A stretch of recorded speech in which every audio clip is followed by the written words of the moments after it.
There are two main types of simple circuits, and then we can combine those types together to make a so-called complex circuit.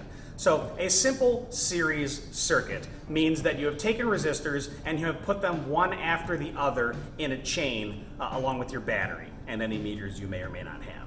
Now, that circuit behaves in the people flow analogy like having a revolving door, and then after they make it through that one, you have another revolving door, and then after you make it through that one, you have another revolving door. As you go, you have slower and slower flow the more and more and more stuff you put in the way.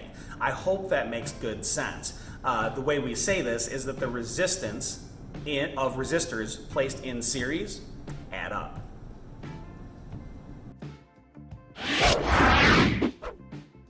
Suppose we have a 60 volt battery hooked up to a 10 and 20 ohm resistor.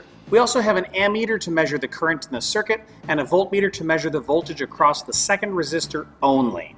What are these values going to be, and how do we calculate them? This is a series circuit, so we add up the resistances to find the equivalent resistance. 10 plus 20 is 30 ohms. We can now apply Ohm's law to the entire circuit to find the current. I equals V over R is going to give us 2 amps. Now remember, in a series circuit, anything that enters in one side of a resistor has to come out the other side. So if 2 amps is the current for the circuit, that is also the current going through each resistor. This allows us to apply Ohm's law again, this time just to resistor R2. V equals IR gives us 40 volts. By the way, if we apply Ohm's law a third time and find the voltage across R1 to be 20 volts, you'll see that the voltage of the two resistors adds up to the voltage of the battery. More on that later.